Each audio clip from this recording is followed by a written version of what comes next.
আসসালামু আলাইকুম। শত শত বছর ধরে মানুষের মধ্যে জেন জাতি সম্পর্কে অনেকগুলো প্রশ্ন জাগে।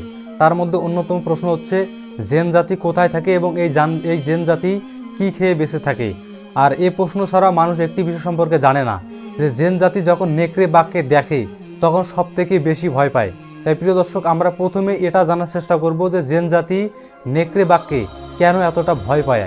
তো একজন বিশিষ্ট আলেম তিনি তার কিতাবের মধ্যে একটি ঘটনার মাধ্যমে জেন জাতি এবং এই নেকড়ে বাঘের ভয় পাওয়ার সম্পর্কে এমনভাবে উপস্থাপন করেছেন, তা হচ্ছে একজন মহিলা তিনি ছাগল অথবা তার অন্য কোনো পশু নিয়ে একখানে যাচ্ছেন এবং তার পিছন পিছন জেন যাচ্ছে, অর্থাৎ অনেকগুলো জেন যাচ্ছে, বিশেষ করে একটি জেন যাচ্ছে এবং হঠাৎ করে ওই মহিলা দেখতে পারলেন যে তার দিকে তাক করে একটি নেকড়ে বাঘ তাকিয়ে রয়েছে এবং চোখের কোনো পলক ফেলতেছে না।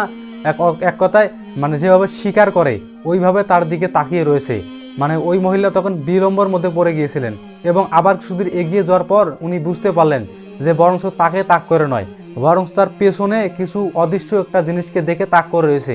এবং ওই মহিলা ভালোভাবে খেয়াল করে দেখলেন যে হঠাৎ করে ওই নেকড়ে বাঘ কী যেন এভাবে থাবা দিয়ে ধরলেন এবং তা খাওয়া শুরু করলো। এবং এই ঘটনাটিকে ওই বিশিষ্ট আলেম, অর্থাৎ ওই আলেম তার কিতাবের মধ্যে এমনভাবে উপস্থাপন করেছেন এবং এ সম্পর্কে তিনি বিশেষ বিশ্লেষণ বা বিশেষ ব্যাখ্যাও দিয়েছেন যে জেন জাতি, অর্থাৎ জেন জাতিকে সমগ্র মানুষ অদৃশ্য দেখলে, অর্থাৎ মানুষের কাছে অদৃশ্য দেখলেও তাকে দেখতে না পেলেও নেকড়ে বাঘ তাকে দেখতে পারে এবং নেকড়ে বাঘ যখন ওই জেন জাতিকে দেখে তখন সাথে সাথে তাকে শিকার করে খাওয়া শুরু করে। এবং এই জেন জাতি এবং এই নেকড়ে বাঘের এই ঘটনাটিকে ওই বিশিষ্ট আলেম তার কিতাবের মধ্যে এভাবেই উল্লেখ করেছে। তো এবার চলুন জেনে যাই যে জেন জাতি কোথায় থাকে। অ্যাকচুয়ালি এই প্রশ্নটিও মানুষের মধ্যে অনেকভাবে থাকে যে জেন জাতি কোথায় থাকে।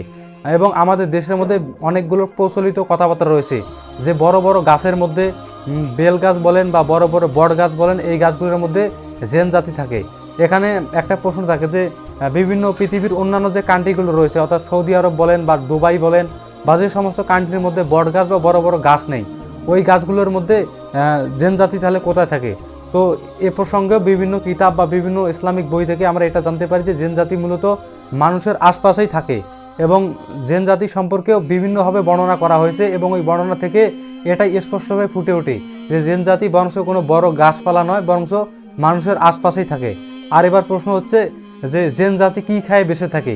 তো অ্যাকচুয়ালি আমরা, অর্থাৎ আল্লাহ তাআলা মানুষের জন্য যে রিজিকের ব্যবস্থা করেছে, অর্থাৎ বিভিন্ন পশু যে আমরা ভক্ষণ করে থাকি এবং পশুগুলো যে হাড়হাড্ডি রয়েছে, ওই হাড়হাড্ডিগুলো যখন জেন জাতিগুলো বিসমিল্লাহ বলে যখন তুলে নেয় হাতের মধ্যে, তখন তাদের ওই হাড্ডিগুলোর মধ্যে আল্লাহ তাআলার তরফ থেকে মাংস উঠে আসে এবং এ কারণেই দেখা যায় যে মাংসে পরিপূর্ণ হয়ে ওঠে এবং ওই জিনিসগুলোই জেন জাতি খেয়ে থাকে।